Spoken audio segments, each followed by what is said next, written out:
Hello ഒരുപടി ഇന്ന് നമ്മൾ സംസാരിക്കാൻ പോകുന്നത് attention span and your goals എന്ന് പറയുന്നൊരു ടോപ്പിക്കാണ്. അതായത് നമുക്കിപ്പോൾ എന്താഗ്രഹം ഉണ്ടെങ്കിലും, ഫോർ എക്സാമ്പിൾ നമുക്കിന്ന് ഇപ്പോൾ ഒരു കാർ വാങ്ങണം,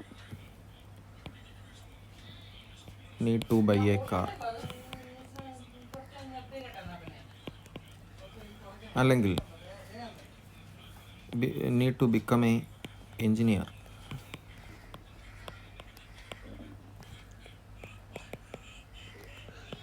ഈ രണ്ട് ആഗ്രഹങ്ങളും നമ്മൾ നോക്കുക. ഓക്കെ, ഇവിടെ നമ്മൾ അറ്റൻഷൻ്റെ ഒരു പ്രാധാന്യത്തെക്കുറിച്ചാണ് നമ്മൾ സംസാരിക്കുന്നത്.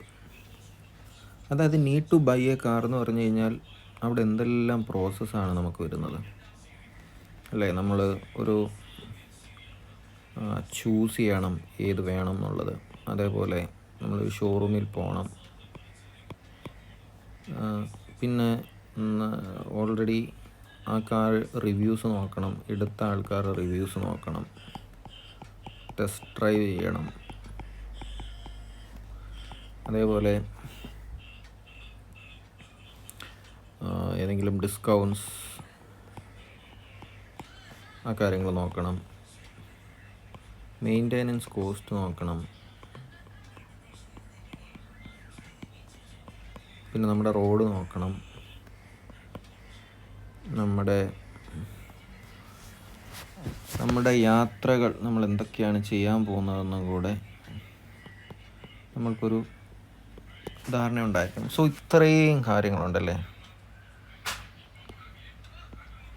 ഇത്രയും കാര്യങ്ങളുണ്ട്. നമ്മളൊരു ഒരു കമ്പനി എന്നാണ് ഉദ്ദേശിച്ചത്, ഒരു കാറിൻ്റെ ഒരു കമ്പനി നമ്മൾ ചൂസ് ചെയ്യണം. ഇത്രയും കാര്യങ്ങളുണ്ട്. പക്ഷേ നമ്മളുടെ പലപ്പോഴും ഉള്ള ആഗ്രഹങ്ങൾ, ഇത്രയും കാര്യങ്ങളൊന്നും നമ്മൾ ചിന്തിക്കുന്നതേ ഇല്ല. നമ്മളുടെ ഉള്ളിൽ ഇപ്പം need to buy a car, എനിക്കൊരു കാർ വേണം, ആ ഒരു ചിന്ത മാത്രമേ ഉള്ളൂ. നമ്മളത് അറ്റൻറ്റീവായി നമ്മൾ അറ്റൻഷൻ സ്പാൻ കൊടുക്കുമ്പോഴാണ് ഇത്രയും കാര്യങ്ങൾ നമ്മൾ ചിന്തിക്കുന്നത്.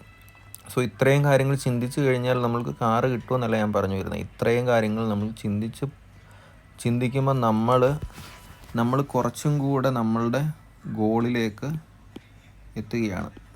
ഇതാണ് നമ്മുടെ ഗോളെങ്കിൽ നമ്മൾ ഒരുപക്ഷെ ഇവിടെ ആയിരിക്കും നിൽക്കുന്നത്. Need to buy a car എന്ന് പറയുന്ന ഒറ്റയൊരു ഡേറ്റയിലായിരിക്കും നിൽക്കുന്നത്. വീണ്ടും ഇത്രയും ദൂരമുണ്ട്, അല്ലേ? നമ്മൾ കൂടുതൽ ഡേറ്റാസ് എടുക്കും തോറും നമ്മൾ അടുത്തടുത്തുകൊണ്ടേ ഇരിക്കുകയാണ്. സോ അടുക്കുന്നതേ ഉള്ളൂ. ഗോളെന്ന് പറയുന്നത് ബൈ ചെയ്യുന്നതാണ്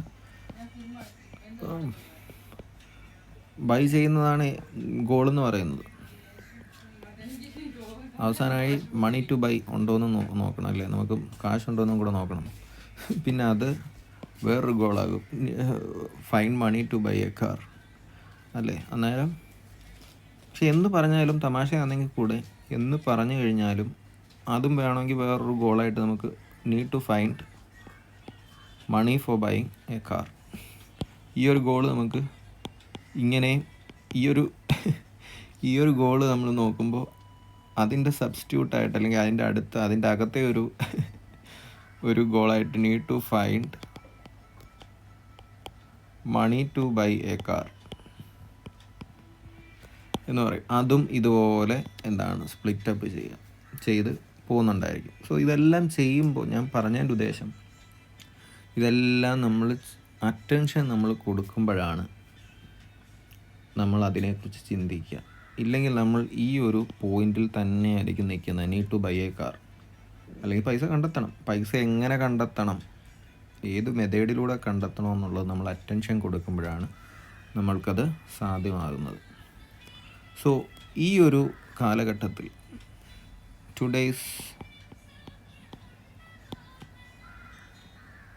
ടുഡേയ്സ് സെഞ്ച്വറി, ഈ ഒരു കാലഘട്ടത്തിൽ നമ്മളുടെ അറ്റൻഷൻ സ്പാൻ വളരെ കുറവാണ്. അതിന് കാരണം എന്ന് പറയുന്നത് നമ്മളുടെ ഹാബിറ്റ്സ് തന്നെയാണല്ലേ. നമുക്ക് ഒത്തിരി ഡിസ്ട്രാക്ഷൻസ് ഓരോ നിമിഷവും നമുക്ക് കിട്ടുന്നുണ്ട്. നമുക്ക് ഇഷ്ടം പോലെ ഡേറ്റയും കിട്ടുന്നുണ്ട്. ഇപ്പം തന്നെ പലരും പറയും പണ്ടത്തെ കാലമായിരുന്നു ഭയങ്കര സംഭവം, പണ്ട് ഭയങ്കര കോൺസെൻട്രേഷൻ ആയിരുന്നു, ഭയങ്കര ഫോക്കസ് ആയിരുന്നു പിള്ളേർക്കൊക്കെ.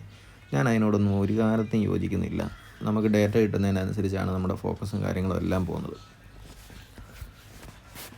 പക്ഷേ എന്ന് പറഞ്ഞു കഴിഞ്ഞാലും പണ്ടെന്ന് പറയുന്നത് നമുക്ക് അത്രയും ഡേറ്റ ഇല്ല. ഇപ്പോൾ ഒരാൾക്ക് നാച്ചുറലായിട്ടൊരു ബുദ്ധിയുണ്ട്, അല്ലെങ്കിൽ ഒരു കഴിവുണ്ടെങ്കിൽ അയാൾക്ക് പെട്ടെന്ന് തന്നെ കത്തിക്കയറി വരാം. അതേസമയം ഇന്നെന്ന് പറയുന്നത് അങ്ങനെ ഇല്ലാത്തൊരാൾ എപ്പോഴും ലോ ആയി ഡൗൺ ആയി ഇരിക്കുകയുള്ളൂ. അയാൾക്ക് ആ ഒരു ബുക്സ് അല്ലെങ്കിൽ ഡേറ്റാസ് കിട്ടിയില്ലെങ്കിൽ, ചിലർ നാച്ചുറലി തന്നെ ബുക്സും ഇതൊന്നും വേണ്ട, അവർക്കൊരു ഒരു വിഷയം കാണും, അവരതിലേ പോയിക്കൊണ്ടേയിരിക്കുക, എവിടെ മുട്ടണം, എന്ത് ചെയ്യണം എന്നെല്ലാം അതിനെക്കുറിച്ചൊക്കെ നല്ല ധാരണയുണ്ടായിരിക്കും. ചിലരെന്ന് പറയുന്നത് അങ്ങനെയല്ല, ചിലർക്ക് അറിയത്തില്ലായിരിക്കും, പക്ഷേ അവർ പഠിക്കാനായിട്ട് എങ്ങനെ ചെയ്യണം എന്ന് പഠിക്കാനായിട്ട് കൂടുതൽ റിസർച്ച് ചെയ്യും, ബുക്സ് ഉണ്ടായിരിക്കും, അല്ലെങ്കിൽ ആരോടെങ്കിലും ചോദിക്കുമായിരിക്കും, അല്ലെങ്കിൽ ഏതെങ്കിലും ഇൻസ്റ്റിറ്റ്യൂട്ടിൽ പോകുമായിരിക്കും, ഏതൊരു കാര്യത്തിനും. ഓക്കെ, സോ അങ്ങനെ ആയിരിക്കും ചെയ്യുന്നത്.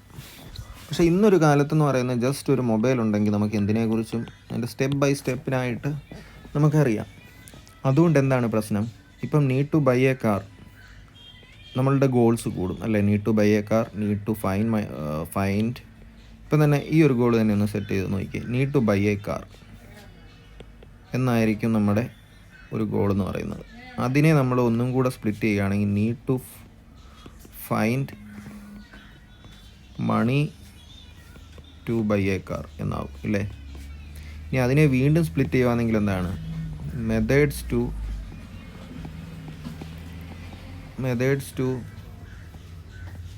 മണി, methods for money to buy a car. അതിനകത്തെ ഇത് ജോബ് എന്നുള്ളൊരു ഇതിനകത്ത് വരും. ഇനി ഡിഫറെൻറ്റ് ജോബ്സ് നമ്മൾ തേടിപ്പോ അല്ലേ? അങ്ങനെ നമ്മൾ ഇത്രയും നമുക്ക് അന്നേരം നമ്മുടെ ഗോൾസ് ഇങ്ങനെ കൂടിക്കൊണ്ടിരിക്കുകയാണ്. സോ ഇങ്ങനെ ഗോൾസ് കൂടിക്കൊണ്ടിരിക്കുമ്പോൾ നമുക്ക് നമ്മളുടെ അറ്റൻഷൻ സ്പാൻ കുറയും. കാരണം ഏതിലാണ് നമ്മൾ ചെയ്യേണ്ടുന്നത്? അന്നേരം മിക്ക ആൾക്കാരും എന്താണ് ചെയ്യുക? ആ ഏറ്റവും ലാസ്റ്റ് വരുന്ന ജോബിൽ അങ്ങ് പിടിക്കും. Get a job to buy a car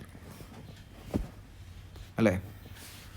അന്നേരം ജോബിൻ്റെ കാര്യങ്ങളുമായി മുന്നോട്ട് ആ ഒറ്റ ഒരു പിടിച്ച് ജോബ് കിട്ടിക്കഴിഞ്ഞാൽ എല്ലാം ആയി എന്നുള്ളൊരു ഇതിലേക്ക് പോകും. പിന്നായിരിക്കും അന്നേരം നമ്മൾ ഇതിൻ്റെ കാര്യങ്ങളൊക്കെ കൺസിഡർ ചെയ്യുന്നുണ്ടോ? അതാ സമയം വരുമ്പോഴായിരിക്കും നമ്മൾ പൈസ ആയിക്കഴിഞ്ഞാൽ ഓക്കെ, ഈ പറഞ്ഞ കാര്യങ്ങളെല്ലാം നോക്കാം എന്നുള്ളൊരു ഇതിലേക്ക് പോകും. സോ ഇത് ഒരു കേസിൻ്റെ ഒരു കാര്യം.